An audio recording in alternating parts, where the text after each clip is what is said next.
What's going on, guys? We're back again with Anthony. So you watched the last table talk on the most influential people he's had in his life. They've also impacted me as well. Today, this is Anthony's favorite subject, arguably, on the planet, nutrition. So with that being said, we're just gonna start firing these off. What are a handful of basic rules and guidelines that you like to live by and or would recommend for other people nutritionally? I think nutrition is a subject that people overcomplicate, and through the years, I've swung from one end of the continuum all the way to the other. I used to be the guy that everything's got to be organic, everything's got to be measured, it has to be at specific time intervals, and trial and error has taught me that those are more or less things that people put in place, I think, to create dependency on like a book or a nutritionist or whatever. That nutrition's as simple as, for me personally, on a day that I train, I have a 10-hour eating window. On a day that I don't train, 8-hour training window. Make sure I get a good night of sleep, and I think about things, whether it's myself, whether it's clients or whatever. Basically, 4 C's. I took a couple notes here. My age doesn't hurt to have something to reference to. So continuum, context, consistency, and compromise. When we talk about a continuum and how it ties into nutrition, on this end of the continuum, I'm going to say that I'm starting with somebody that's eating Twinkies twice a day, washes it down with a diet pop because they're on a diet, and if we're carving up for the weekend because they've got a big training event coming up, it's probably going to be a pizza on top of that. Oh, yeah. On this end of the continuum, that would probably be where I was 15, 20 years ago, maybe even more recent than that, where everything's organic. Well, I guess I wasn't quite this far. You've got a personal chef. Things are packaged and ready for you, so it takes all the thought out of it. Most of us, to be over here, which would be spot on optimal, it's not going to be as realistic as being a little bit closer to here. And when we think about that continuum, all we got to think about is we want to be closer to here than here. Yeah. So if you got somebody coming to you eating 2 Twinkies, cut them down to 1 Twinkie and replace it with chicken breast and a bowl of vegetables, and you've already made improvement. Oh yeah. It's not about overhauling something, it's about moving closer to the more desirable end of the continuum. The second aspect of that, context, and that kind of ties into it, you have to consider the person, whether it's myself, whether it's a client that you're working with. So if I've got a professional athlete coming to me and they're already eating good and they're already regimented and disciplined, the plan that I give them is going to be different than the plan that I give this person that's eating the Twinkies.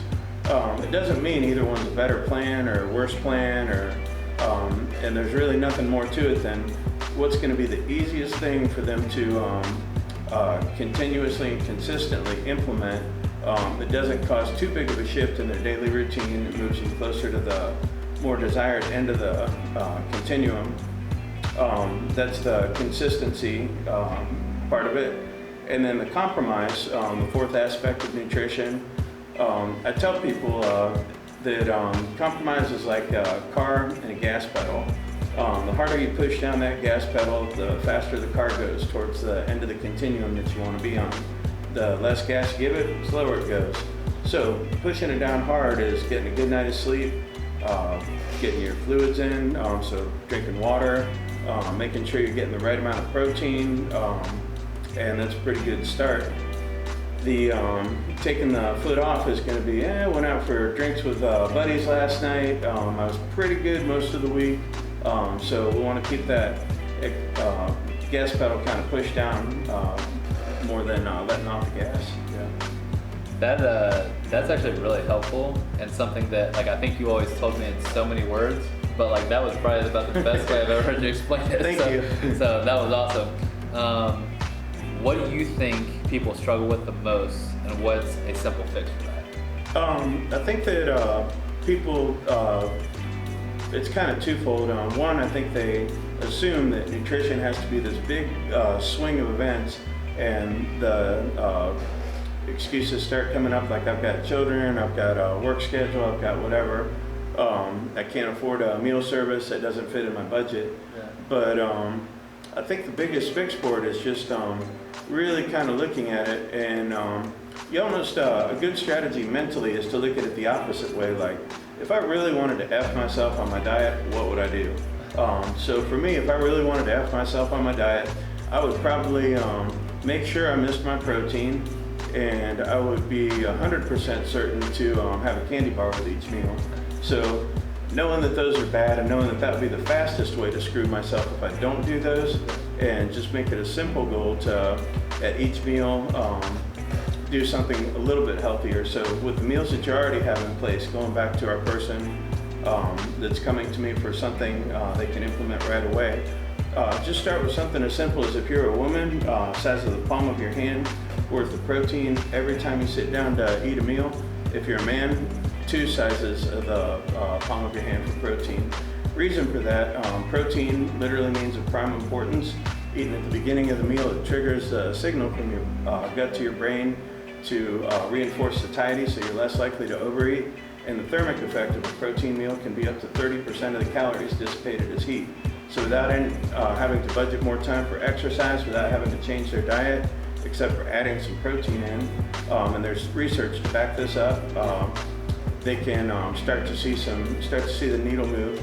And when people see that it's easy, that it doesn't really require changing what they're already doing, and that they can make some progress, they start to feel better, and then they start to adapt to more habits. But start them simple, and start them with protein. Yeah, no, that is actually a really good tip, and something that I think is overlooked. You know, like, for years everybody has talked about, like, you know, oh well, the bodybuilders are always about the protein and the protein shakes and everything else. Like, it's just, like I had said when we were talking about the people that influence you the most, you know, like, keep it simple, stupid, you know? Yep. And the more simple it is, I think it's the easier to apply. Yeah. You know? One thing that you would kind of mention this, like, when people come to me asking for nutrition advice, again, I'm not on the level of knowledge that you are, but when people come to me, they're like, you know, like, I'm gonna quit everything cold turkey and everything else, and I'm like, no. Like, one thing that you had taught me years ago was, like, you know, start with breakfast, master that, then go to lunch, master that. Exactly. The afternoon, you master that, and then go to dinner. Yeah. If you can start the day good, you can start solid with breakfast, it's gonna set the tone for the rest of the day. Yeah. You know, the people that come in and they're like, yeah, I just slammed like 3 bagels for breakfast. I'm like, well, that's gonna be a little hard to overturn the rest of the day. You're gonna have to eat perfect after that. But Yeah. you know, if you can start, it's just like, it's no different than your attitude every day. You know, when you wake up, you think positively, positive things are gonna happen. If you wake up and you're like, man, I'm tired, I'm exhausted, I feel like crap, I'm angry, whatever it is, the rest of your day is just gonna be crap. Yeah. Right?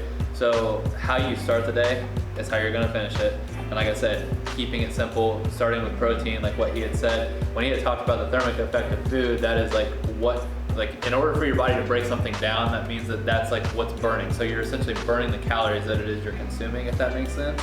And that's kind of getting that metabolism ramped up. Okay, what's one thing you think everybody should know about nutrition but doesn't?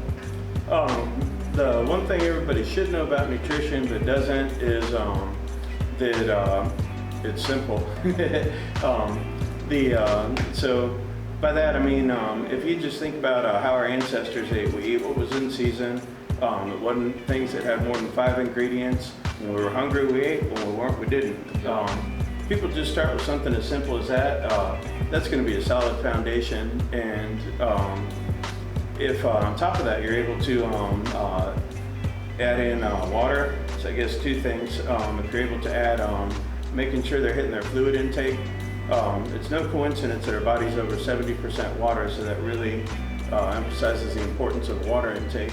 So if people are hydrated and they just try to eat their meals instead of drink them, and when they're hungry and try to stick to things in season, right there they're going to see some good progress. Probably going to find that with their budget, without buying junk food and with buying what's in season, maybe even save a few money, so it takes the finance out of it. Oh, yeah. And as far as prep goes and boredom with nutrition, you're going to have different foods for different time of the year, and if things are in season, a lot of things are just grab, go, eat. Oh yeah, yep. That does it. Again, that's one thing that I know every one of my clients has asked me at some point or another is, you know, what is the what's the simplest thing to do, what's the most convenient, like how do I, you know what I mean, how can I Yeah. grab and go, like how can I do this? So that right there was an awesome tip. If you guys don't implement anything, take that away and implement that. Seasonal eating is huge. That's something that Serrano actually taught me as well. And you know, carbs, fats, and everything else. So, all right, that is all for the nutrition table talk this time. Definitely gonna have him back, get some more questions answered to help you guys out with those diets and everything. Until next time, like, subscribe, turn on the post notifications. Thank you again, Anthony, for coming. Thank you for having me. Until next time.